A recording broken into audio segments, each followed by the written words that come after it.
3 laser dots danced across our kitchen wall. Sweat rifles aimed through the bay window as my wife calmly stirred her tea in her robe. "Step outside with your hands where we can see them." A voice boomed through a bullhorn. I opened the door wearing gym shorts and Crocs. "She wouldn't show ID to the HOA president," I explained. One officer lowered his weapon, squinted at my wife, and after a long put, "My name's Gavin Holbrook, 39, software consultant, and reluctant resident of Cypress Hollow, a gated community where the HOA rules are stricter than TSA security. I moved here for peace and quiet. My wife, Anya ex-militarim, retired early, lives for her garden and can assemble IKEA furniture with the precision of a sniper. Enter Teresa Blanchard, HOA president, full-time busybody, part-time She's the type who tracks Garbiscan timestamps in a color-coded spreadsheet. It started innocently enough, a yellow post-it on our front door. Guests must register at gate. IDs required, no exceptions. Except my wife lived here, and Teresa didn't believe that. The note fluttered in the morning breeze like a tiny flag of war. We'd been living here 8 months. Mortgage payments, auto-deducted.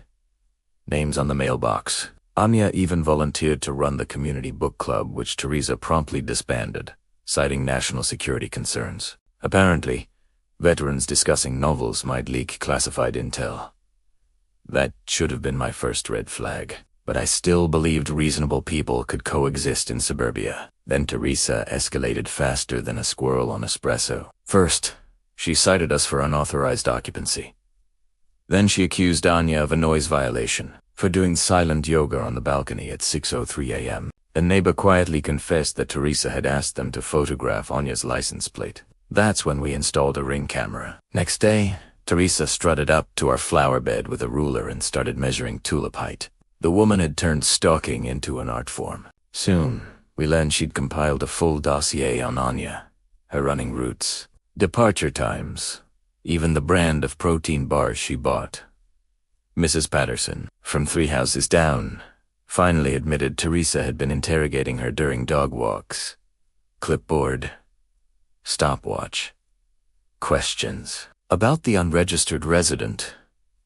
Then came the propaganda. Each morning, Teresa slipped printed articles under our doormat, titles like "Foreign Nationals" and "Community Safety or Undocumented Residents," a homeowner-esque guide.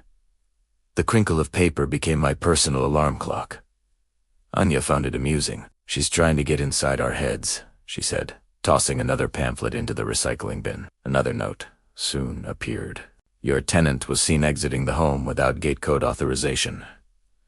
Consider this a formal warning, Anya Chuklet. Should I wear a disguise tomorrow?" "The fake mustache is in the junk drawer," I said.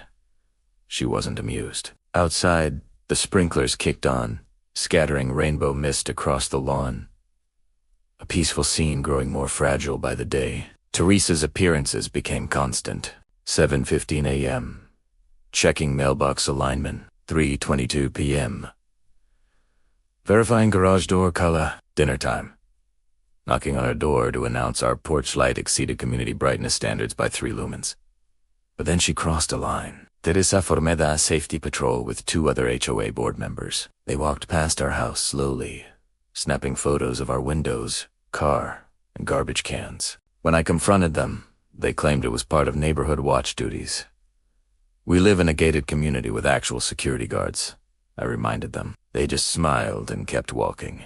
The breaking point came when Teresa installed a trail camera in the oak tree, directly facing our front door. For wildlife observation, the lens, of course, was perfectly angled to record anyone entering or leaving our house. I spotted it during my morning coffee, a small red light blinking from the branches. The audacity was breathtaking. I removed the camera and left it on her doorstep. She responded by filing a police report for theft of scientific equipment. Anya's patience was fraying. The woman who'd survived 3 combat deployments was being slowly worn down by suburban psychological warfare. "She's trying to make us move," Anya said one evening, watching Teresa measure our driveway through the kitchen window.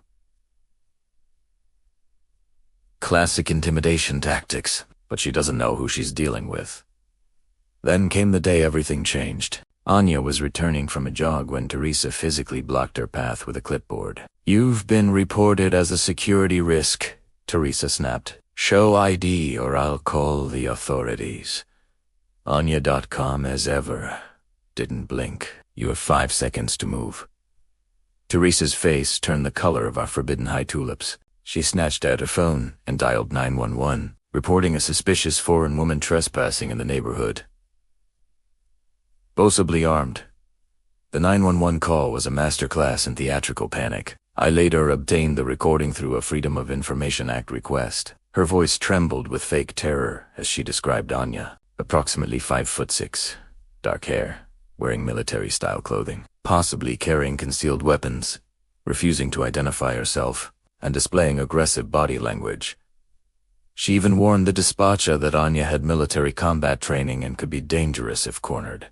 What she didn't mention was that Anya was wearing bright pink running shorts and a tank top with a cartoon cat on it. The military gear was Target athletic wear. The concealed weapons were a water bottle and house keys. The aggressive body language was Anya standing perfectly still, arms crossed, waiting for Teresa to get out of her way. But the dispatcher heard the magic words, "armed, military trained," refuses to identify, and triggered an automatic high-priority response. Within minutes, patrol cars tore through the gates of Cypress Hollow. Security guards scrambled to lift barriers as the cavalry thundered into our peaceful suburb. What Teresa didn't realize was that Anya wasn't just any veteran. She was a decorated military intelligence officer fluent in 5 languages and once embedded deep enough in operations that her clearance level had its own clearance level. 10 minutes later, SWAT arrived. Drones buzzed overhead. Our cul-de-sac turned into a Tom Clancy novel written by Kafka. Neighbors peeked through blinds. The smell of burnt coffee drifted from abandoned breakfast tables. Tactical boots crunched across then silence. Through a rifle scope, an older SWAT officer got a clear view of Anya. His face went pale. He tapped his radio. "Stand down." "Repeat, stand down." "That's Echo Spectre. She's cleared Tier 1. Within seconds, rifles lowered. Helmets came off. One of the younger officers looked like he was about to cry. The tension that had gripped our street vanished, leaving behind an eerie stillness. What happened next felt like watching a military ceremony in reverse. The SWAT commander approached Anya, removed his helmet, and apologized. He explained that Echo Spectre was her classified call sign from her intelligence work, overseas flagged in every federal and law enforcement database, not as a threat, but as someone to be protected at all costs. The younger officers stared as their sergeant quietly told them who she really was.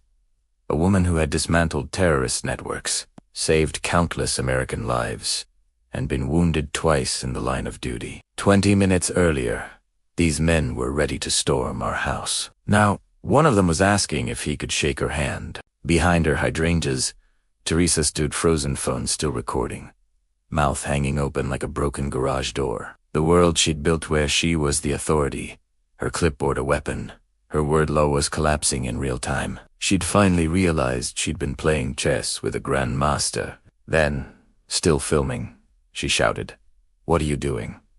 "Arrest her." 2 officers turned toward her instead.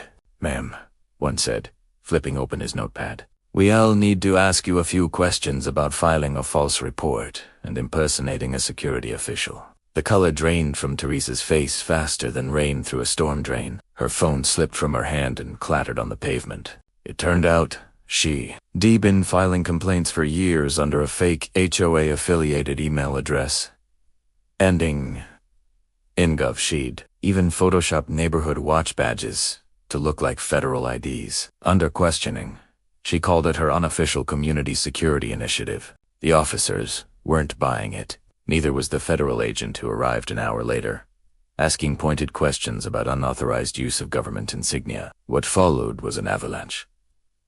Investigators found that Teresa had compiled detailed surveillance files on 47 residents, complete with photos, daily schedules, and threat assessments. Her computer was a digital shrine to paranoia. Hundreds of telephoto images of people getting their mail, washing cars, even kids playing in yards. The fake badges weren't props. She'd used them to convince delivery drivers, contractors, and even some residents that she had real law enforcement authority. The charges stacked up fast: impersonating a federal officer, harassment, stalking, filing false police reports, and unlawful use of a drone. The prosecutor described her as a self-appointed dictator who built her own private surveillance state inside a cul-de-sac. Teresa, for her part, remained convinced she was the hero. "Someone had to maintain order," she said during interrogation. "You've no idea how bad things would get without me."